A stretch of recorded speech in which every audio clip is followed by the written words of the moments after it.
Hi, and welcome back to my channel. In today's video, you have my January wrap-up. Now, I'm gonna start off the wrap-ups for this year, doing them a little bit differently. I have them stacked over here by ratings, and I'm also gonna pull them out for a couple different things to go through whether I read them to meet a goal, or if they were nonfiction or something like that.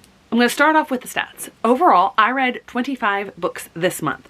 That was right on track with my overall book goal that I have set on Goodreads and Storygraph.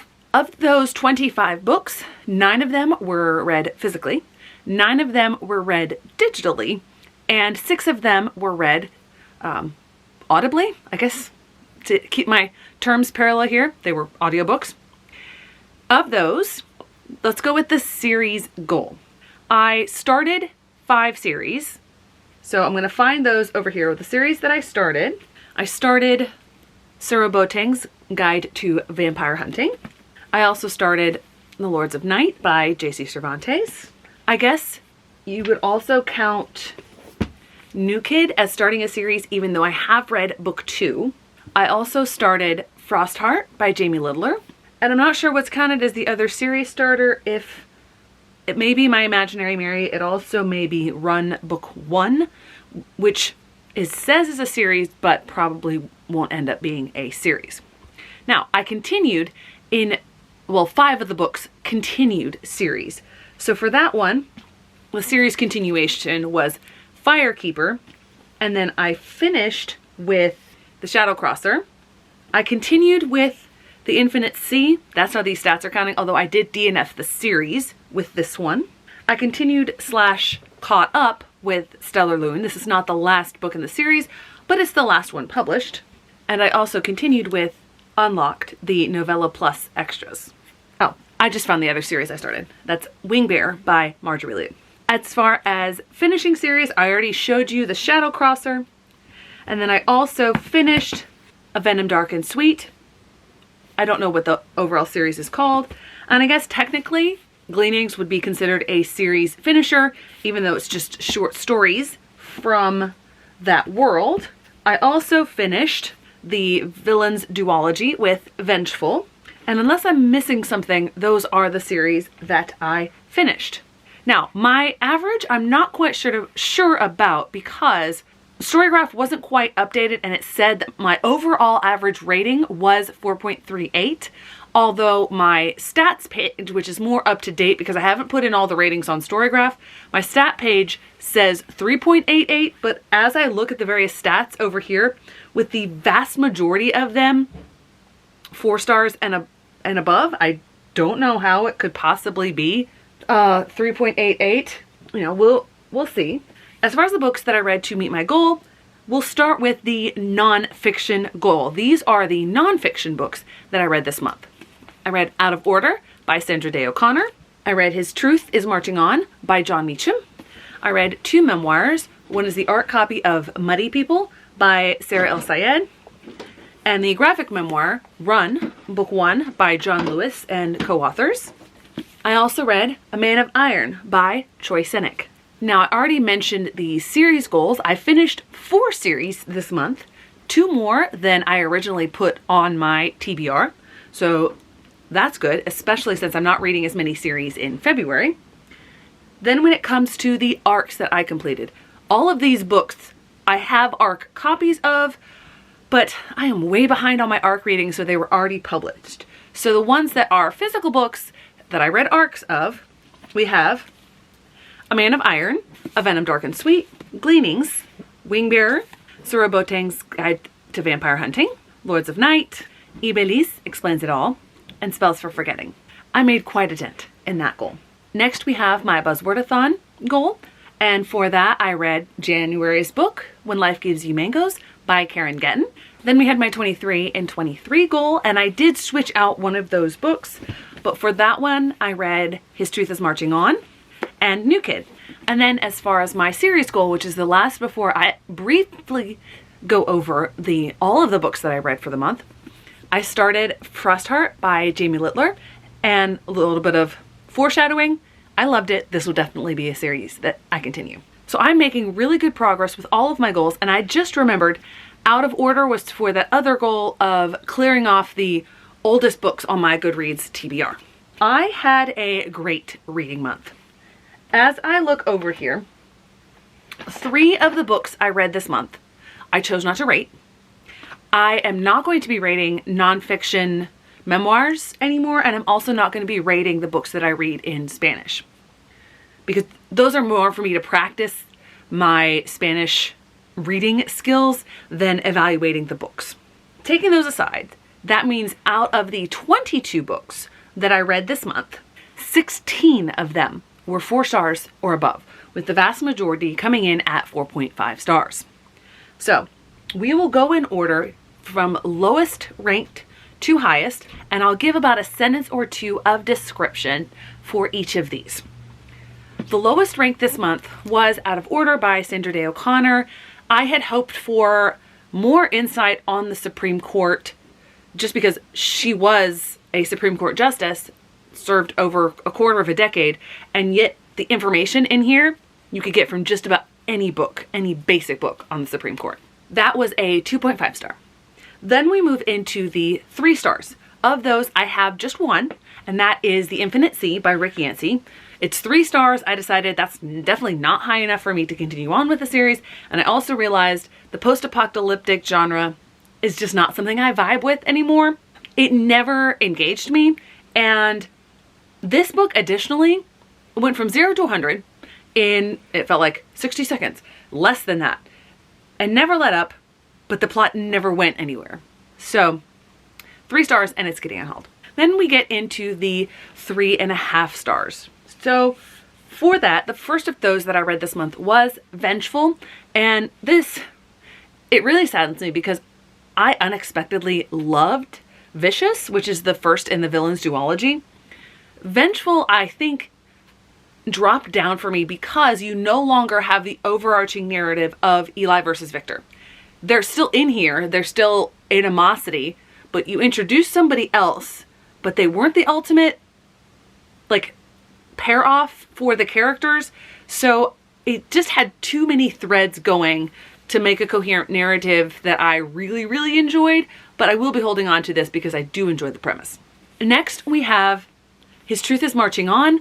I rated it 3.5 stars, and I think it's just because of when I read it and the mindset in which I read it. I'm holding on to this. I want to read it again and give it a better shot. I attempted to listen to this during my marathon, and I just couldn't get into it. I couldn't engage with it, and so a lot of the book just sort of went over my head because I wasn't engaged with it. I think the storytelling could have been really good, but because I wasn't engaged with it as much, it never really captured my attention. So that's why I rated it 3.5 stars, because I knew the potential was there. I've read and loved John Meacham's work before, and I'm really passionate about this area of history, so I'm going to give it another shot. I don't know when, but I'm definitely going to be giving it another shot. And lastly, this one is really disappointing for me. Obviously, I'm still going to be holding on to it, but I think this is the weakest in the series, and that is Stellar Loom by Shannon Messenger, which is really a bummer because you'll see when I get up to 5 stars how much of a disappointment this was in comparison to what came right before it. There was like 1 or 2 moments in here that I really enjoyed reading, but the plot went nowhere in here. And after 9 books, I wanted more payoff, way more payoff than we got in this. And I think this series was supposed to be 9 books eventually, but she decided to make it 10. I think she should have stuck with 9, changed some of the things that happened in here, and wrapped it up with the 9th book. Now we get to my 4-star reads. First, we have A Man of Iron by Troy Cynic. I enjoyed learning about Grover Cleveland. I mistakenly, at the beginning of the book, thought it was talking about Chester Arthur. Very different men. But I thought this was a fascinating read. I learned a lot. And for something to engage me that much and its American presidential history, that's saying something. Next, we have Firekeeper, which is the second in the Stormrunner series. And I remember reading the first book and not engaging with it as much, but saying, I'm going to finish the series because I remembered how I started the Magnus Chase series, didn't like the first book, but then years later, I picked up the other 2 and really enjoyed them. So knowing that, I decided I'm going to do the same with this, and I'm so glad that I did, and it didn't take me years. This was a very good outing, and the problem for me with this book, the conclusion in the trilogy, and then The Lords of Night, which is the reason why I read these two, was to get to that, is I read them in such quick, close succession that a whole story kind of morphs together. But I definitely enjoyed this one. Next we have A Venom Dark and Sweet by Judy I. Lin. I really enjoyed this duology, and I read the first one. I got it in a TBR box, a tailored book recommendation, but then I picked it up because it was on the Goodreads Choice Award list. Both of them actually could have been, because this also came out in 2022, but they put the first in the series on there. I was fascinated by the author's writing style, and the atmosphere in this book is the best that I have ever read. The plot and the pacing were slightly off, which is what brought this down to a 4. But hands down, this is for a story that's beginning to have a lot of iterations. It told it in a very unique way. The last of the 4 stars is Gleanings by Neil Shusterman. And it's been a while since I've read the Arc of the Scythe trilogy, but I was fascinated by that. And what I loved about this short story collection, which Neil Shusterman wrote most of the stories either by himself or with co-authors, which included his children and other people.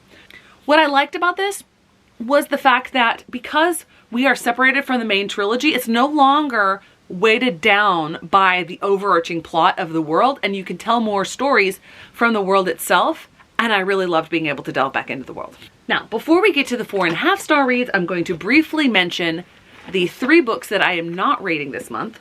The first of those is Yo, Naomi Leon by Pam Munoz Ryan. This tells the story of Naomi Leon Outlaw, who lives with her great-grandma and has to deal with, and her brother, and has to deal with the unexpected return of her mother and the complications that that brings.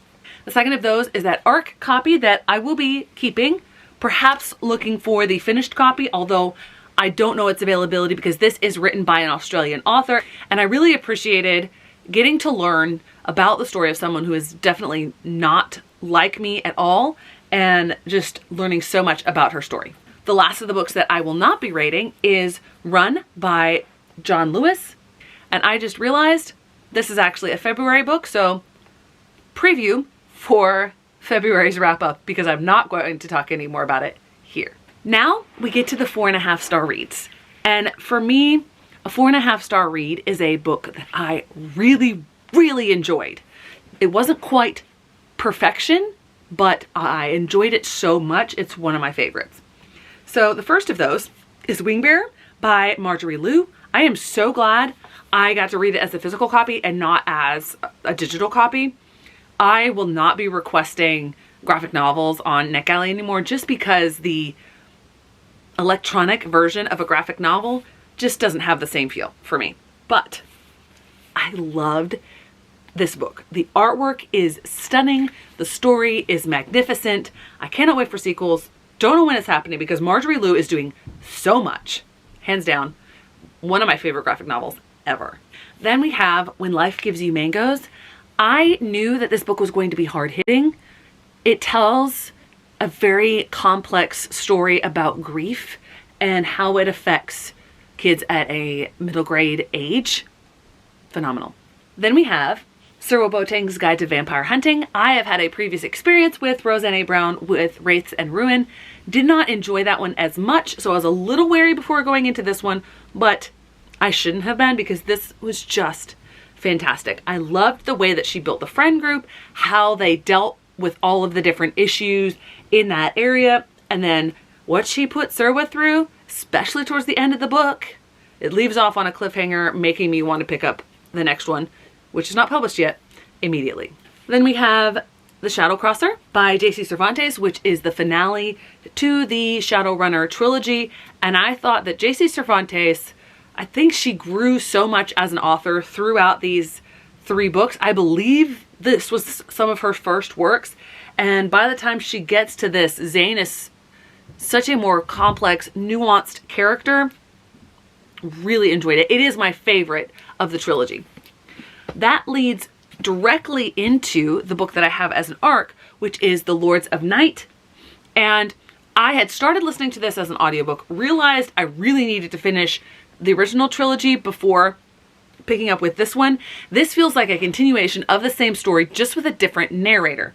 This is a narrator this is a character that is introduced in the Firekeeper, the second book in the series. And I think that J.C. Cervantes' narrative style, works so much better with Ren than with Zane. Not to say that she does a bad job, but it just felt so much more natural, and you were able to get into it so much easier than with Zane's trilogy. I'm a little bummed that this is supposed to be just a duology and not a trilogy or longer series. This is fantastic. The complex way that she builds up Ren's whole situation and her dual nature and all the conflicts, fantastic. I cannot wait for the sequel. Next, we get to another book that I read that was an ARC, but I read physically, and that is Spells for Forgetting by Adrienne Young. I wish that I had gotten onto the Adult Fairy Loot list a whole lot sooner, because the Adult Fairy Loot version of this has gorgeous sprayed edges. I don't know how exactly to categorize this genre-wise. It's a little bit of fantasy. It's a little bit of mystery. It's a little bit of literary generational story. I loved this so much. The way that Adrienne Young built these characters and how they dealt with all this complicated history, both of their families, of the island, of the events that happened prior to this book starting. Almost perfection. The second and last book that I rated 4.5 stars is New Kid by Jerry Craft. I just loved this book and how raw and open he is about his story, even though it's in a fictionalized setting. I really enjoyed this one and wish I had read it first before reading the second book in the series. Lastly, we have My Imaginary Mary. This is not a cover that would get me to pick up a book. However, I had it on my list. I got it as part of a Litjoy crate, and I'm so glad I did. I love the irreverence, but also reverence that the authors have with history and how they take it and they change something and they see how would history have changed if this one thing had been changed. And hands down enjoyed it. Plus the narration is phenomenal. That brings me to my 5-star reads, of which I own all of them, which is a good thing. We start with my first 5-star read, Ibeliz Explains It All. This is a book I got as an ARC, but then when Barnes & Noble had their whole kerfuffle about not giving hardback copies shelf space unless they were like award-winning and brought in lots of money, whatever, this was one of the ones that was denied shelf space as a hardcover. So I went ahead and like, okay, I have an ARC. I'm going to support this author. It seems like something I would enjoy. I was more right about that than I could have ever imagined. This is a story told in verse by a girl who is suffering from complex trauma, PTSD, after the death of her father, which she blames herself for. And the way that this story is told packs such a punch. It's hands down one of the best books this year, obviously, because it's just been 1 month, but one of the best books I've ever read. Next, we have the book that I read to start a series, and that is Frostheart. On top of being a completely captivating and engaging story, Jamie Littler, all of these illustrations, he drew them. He is a phenomenal artist as well. And the illustrations just added to the story and made it even more immersive. I love this book, and I hopefully will love the entire series. Next, we have Unlocked, which is 8.5 in the Keeper of the Lost Cities series. Is this whole thing the book? No. I really enjoyed the part that was like recaps and like character summations and the different things about the whole series and world. Not only do I love that stuff anyway, but it's a big series, so many pages in each book. And even though I've read them all in fairly short succession, it was really nice to have a recap on them. The 5-star comes for the novella. And in the novella, Shannon Messenger does something that she hasn't done in any of the other books. And she said that the reason that she put it in a novella is because all of the books are from Sophie's perspective. But she said she couldn't really tell the story without also giving Keith's perspective. And hands down, there's no way that she could have. And the alternating between Sophie and Keith had me in a chokehold the whole time I read it. So that's why this book gets a 5-star. Then we come to the most recent of the 5 stars for January, and hands down, I know I said it about Ibeliz Explains It All, but this one, even more than that, is one of the best books that I have ever read. I've got my mom reading it now. I cannot wait to see the movie adaptation. And I hope that all of this author's works are going to be amazing for me. And that is A Man Called Ube. This is such a phenomenal book. I just looked over and Mom was listening to me and she gave a thumbs up. So she clearly likes it as well. This tells such a complex story. And I love how Bachman weaves the story back and forth in the 2 different timelines. He has such lovely metaphors that I am so surprised and also like in awe of how these metaphors translated so well from the Swedish to the English. But they're snorting with laughter, but also they pack such an emotional punch that, I mean, he telegraphs these things coming from a mile away. Can you prepare? No. Is it well worth it? Oh, yes. This is amazing. Clearly, I run out of coherent words to talk about it. So there you have it. There are the 25 books I have read in January. I had such a great start to the month. I am so excited about all of these books, and I cannot wait for what February will bring. Thanks so much for watching. I hope to see you in the next one.